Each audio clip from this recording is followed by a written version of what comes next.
Hi everyone, and welcome back to this week's Wildlife Wonders video. My name is Morgan, and this week we are reading At Least I'm Okay, illustrated and written by Alison Byrnes. So if you would like to go on this book reading journey with me, continue to watch the video. At Least I'm Okay, written and illustrated by Alison Byrnes. Una, the mountain goat, lived in Succulent. Succulent was a wonderful country. It stretched from the shores of the sea to the forests, from the valleys to the mountain. The animals loved Succulent. There was grass for the rabbits and the deer, insects for the birds and the bears to snack on, and fish for the crocodiles and the wild cats. There was clear, cool water for everyone. Una lived high above the others, on top of a mountain. The climb up and down the Rocky Mountain trails was long and difficult. She didn't spend too much time with the other animals and got used to being alone. She rather liked it. She could do whatever she wanted, whenever she wanted. Sometimes Una thought that the others were a bit silly. Why do they always have to do everything together? Can't they go to the stream by themselves? I do, thought Una. All the animals had ways they liked to do things, but Una thought her ways were the best. Slowly, Succulent's climate began to change, and the animals weren't really paying attention. One day, the whales who spent most of the year in Succulent's water announced that they were going to live someplace else. "Why?" asked the turtles. "It's quite nice here." "The water has become a bit too warm for us," said the whales. "We will have to go further north where it's cooler." The whales liked to live in cool waters, and Succulent's water was now too warm. The turtles would miss the beautiful songs sung by the whales, but they didn't think too much about it. "At least I'm okay," the turtles thought. "Picky, picky," muttered Una to herself. "I don't mind if it's too hot or cold. They should be more like me." Everyone soon forgot about the whales, but one day, the turtles started to pack up and leave. "Why?" asked the wild cats. "You always seemed happy here." "There's hardly enough sand left for us," said the turtles, who laid their eggs on the sandy beach. "Where did it go?" asked the wild cats. "All we know is that the sand used to reach the big rock," said the big old turtle. "But the big rock doesn't look so big now. The water has almost covered it."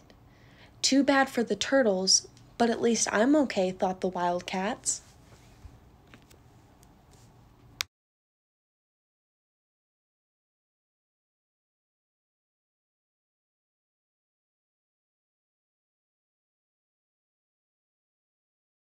Una saw the turtles leave and thought, "What difference does it make to me if the sand disappears underwater? The turtles should have been smart like me when deciding where to live." Una went looking for some grass to snack on and forgot about the whole matter. Then the wildcats left. They couldn't catch nice fish anymore in the stream. It had become just a trickle. The deer thought, "Oh, how terrible for the wildcats, but at least I'm okay." Una looked over at the stream where she drank. "The wildcats are pretty tough, but they must not be as tough as me." One day, Una noticed something strange. Every year, the snow on her mountain would melt, just like an ice cube, and fill up her stream. But now, there was less snow.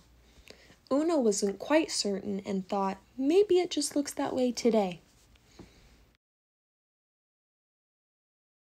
But then, strange animals began to come to Succulent. Everyone tried to be friendly to the cows, but the newcomers didn't take much notice.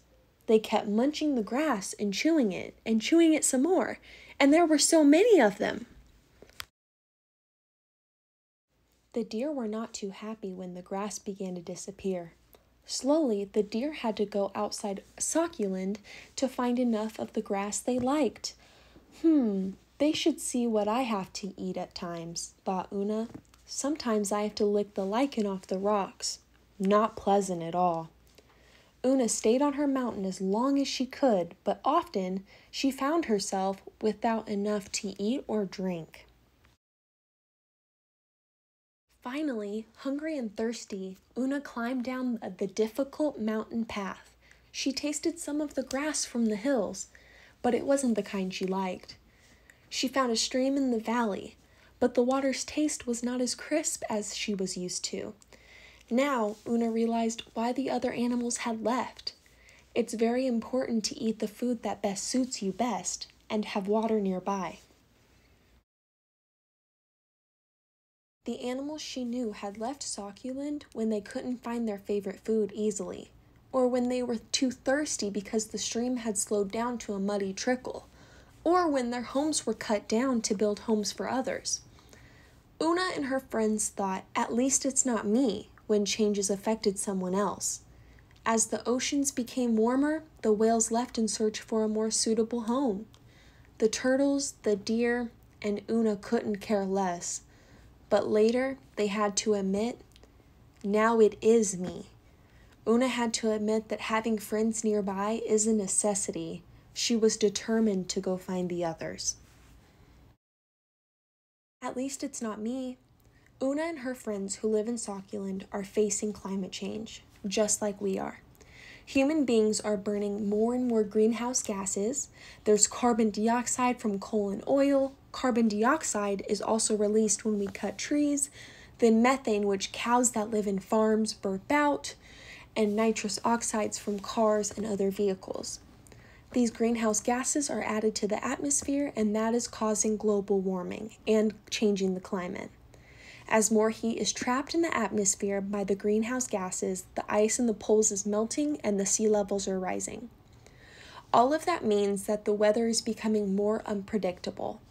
It's cold in the summer and warm in the winter, and the rains just don't come on time like they used to. And that is climate change.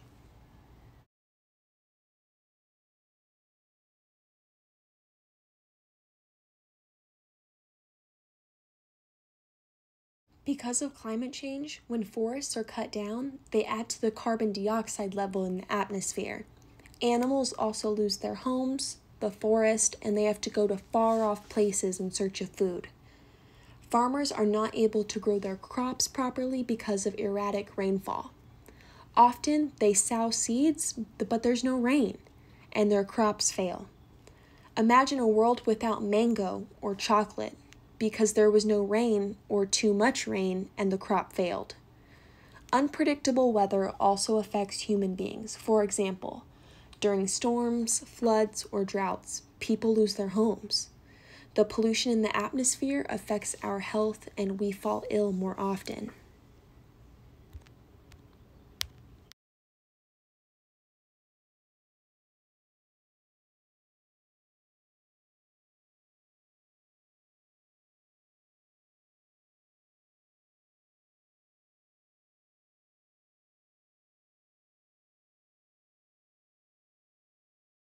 I hope this book shines some light on the issue that is climate change. Many people have the attitude, just like Una did in the story. At least I'm okay. Let's break the cycle and make sure everyone is okay, and we continue to take care of our Earth, our home. Hi everyone, thank you for tuning in to this week's Wildlife Wonders video. I hope you enjoyed the book, and if you have any ideas for the next book that we read or any subjects you'd like to learn more about, please comment down below. I appreciate you joining me on this book reading journey, and we will see you next week on Wildlife Wonders.